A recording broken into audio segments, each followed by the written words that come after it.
दोस्तों, आज की इस विश्लेषण में हम एक ऐसी खबर पर गहराई से बात करने वाले हैं जिसने पूरे उत्तर प्रदेश की राजनीति और समाज को सच में हिलाकर रख दिया है।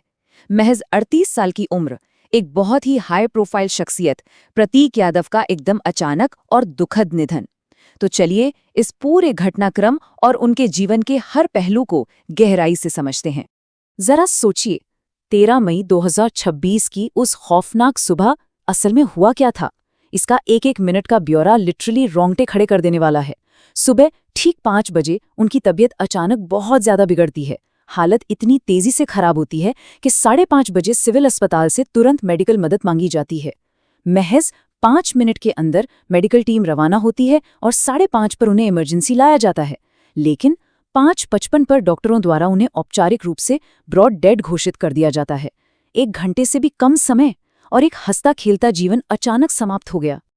अब जरा फ्लैशबैक में चलते हैं और देखते हैं कि वो इंसान असल में थे कौन, क्योंकि उनका अपना जीवन उनके मशहूर परिवार की विरासत से बिल्कुल अलग था। अगर आप इनके द्वारा चुने गए रास्तों को देखें तो अंतर एकदम साफ नजर आता है।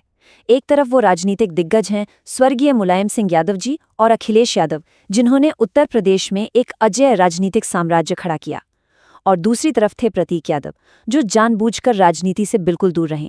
उन्होंने यूके की लीड्स यूनिवर्सिटी से एमबीए किया और राजनीति के अखाड़े के बजाय लग्जरी रियल एस्टेट और फिटनेस एंटरप्रेन्योरशिप का रास्ता चुना। आपको बता दें, प्रतीक को लग्जरी और फिटनेस दोनों का गजब का शौक था। लखनऊ में आयरन कोर फिट और द फिटनेस प्लैनेट जैसे प्रीमियम जिम उनकी इसी सोच का नतीजा थे। इनमें इटली और अमेरिका से मशीनें मंगवाई गई थीं। उनके पास 5 करोड़ रुपए की एक शानदार लैम्बोर्गिनी भी थी। लेकिन इस चकाचौंध के अलावा उनका एक बहुत ही परोपकारी पहलू भी था। बेसहारा जानवरों के बचाव के लिए जीव आश्रय फाउंडेशन की शुरुआत करना यह दिखाता है कि उनका दिल बेजुबानों के लिए कितना धड़कता था। अब बात करते हैं उनकी पर्सनल लाइफ की, जो काफी कॉम्प्लेक्स रही और अक्सर राज्य की राजनीति के साथ टकराती हुई नजर आए। उनके वैवाहिक सफर की शुरुआत 2011 में अपर्णा बिष्ट के साथ सैफई में हुई थी। अब यहाँ दिलचस्प बात यह है कि जहाँ प्रतीक राजनीति से दूर रहे, वहीं अपर्णा ने एक्टिव पॉलिटिक्स चुनी। 2017 में समाजवादी पार्टी के टिकट पर चुनाव लड़ने के बाद एक बहुत बड़ी राजनीतिक विडंबना सामने आई। 2022 में अपर्णा अपनी मुख्य प्रतिद्वंद्वी पार्टी यानी बीजेपी में शामिल हो गईं और 2024 में राज्य महिला आयोग की उपाध्यक्ष भी बनी। फिर इसी साल यानी जनवरी 2026 में सोशल मीडिया पर एक ऐसा पोस्ट आया जिसने सबको चौंका दिया। प्रतीक यादव ने खुले तौर पर इंस्टाग्राम पे लिखा था, मैं इस स्वार्थी महिला को जल्द से जल्द तलाक देने जा रहा हूँ। अभी मेरी मानसिक स्थिति बहुत खराब है और उससे कोई परवाह नहीं है। हम यहाँ किसी का पक्ष नहीं ले रहे हैं, लेकिन ये उनके अपने शब्द थे जो उन्होंने दुनिया के साथ साझा किए थे। और ये दिखाता है कि वो किस मानसिक तनाव और वैवाहिक उलझनों से गुजर रहे थे। लेकिन इसके बाद कहानी में एक बदलाव भी आया। इतने गंभीर सार्वजनिक विवाद के बावजूद रिपोर्ट्स बताती हैं कि कुछ समय बाद ही उनके बीच का तनाव काफी हद तक कम हो गया था। यहाँ तक कि इस दुखद घटना से ठीक पहले दोनों की एक साथ कई तस्वीरें भी सामने आई थी, जिससे यही लगता है कि शायद उनके रिश्ते में सुलह हो चुकी थी। खैर, अब लौटते हैं उस सबसे बड़े सवाल पर। आखिर मेडिकली ऐसा क्या हुआ जिसने इतनी कम उम्र में उनकी जान ले ली? तो देखिए, मेडिकल जांच में मुख्य रूप से 2 भारी भरकम शब्दों का जिक्र है, पल्मोनरी थ्रोम्बोएम्बोलिज्म और कार्डियोपल्मोनरी कोलैप्स। इसे आसान भाषा में समझें तो शरीर में कहीं बना हुआ खून का थक्का अपनी जगह से खिसककर सीधे फेफड़ों की प्रमुख धमनियों में जाकर बुरी तरह फंस गया। इससे हुआ क्या? फेफड़ों का रास्ता ब्लॉक हो गया, हृदय पर अचानक बहुत भारी दबाव पड़ा, शरीर में ऑक्सीजन का प्रवाह रुक गया और अंततः दिल ने काम करना बंद कर दिया। अब भले ही हमें लग रहा हो कि ये निधन एकदम अचानक हुआ, लेकिन सच तो ये है कि इसके क्लिनिकल संकेत पहले से मिल रहे थे। प्रतीक लंबे समय से फेफड़ों की समस्याओं और हाई ब्लड प्रेशर से जूझ रहे थे। 30 अप्रैल को ही हालत इतनी बिगड़ी थी कि उन्हें मेदांता अस्पताल के आईसीयू में भर्ती कराना पड़ा था। लेकिन सबसे बड़ा रेड फ्लैग ये था कि 3 मई को वे मेडिकल एडवाइस के खिलाफ बिना पूरी तरह ठीक हुए घर लौट आए और अंततः 13 मई को पोस्टमार्टम में उनके पैर के अंगूठों पर नीलापन पाया गया, जो शरीर में ऑक्सीजन की भारी कमी का स्पष्ट संकेत था। इस पूरे मामले में एक बहुत ही चौंकाने वाला कनेक्शन उनके जीवन शैली से भी जुड़ा है।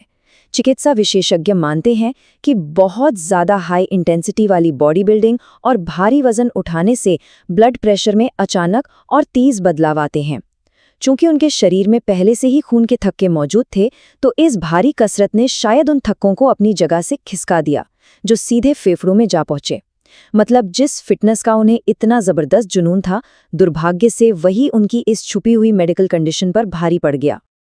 अब जाहिर है, जब कोई इतनी बड़ी शख्सियत दुनिया से जाती है तो सवाल तो उठते ही हैं। राजनीतिक हलकों से संदेह की कुछ आवाजें सामने आईं। समाजवादी पार्टी के नेता रविदास मेहरोत्रा ने यह दावा किया कि डॉक्टरों ने इस मौत को संदिग्ध बताया है और जहर या शरीर पर चोट के निशानों की आशंका जताई है। हमारा काम यहाँ इन दावों की पुष्टि या खंडन करना नहीं है, बल्कि एक तटस्थ नजरिए से आपको ये बताना है कि उस वक्त न्यूज़ एनवायरनमेंट में किस तरह की बातें चल रही थीं। इन सब के बीच इस खबर के बाहर आते ही जो प्रतिक्रिया हुई, वो भी कम हैरान करने वाली नहीं थी।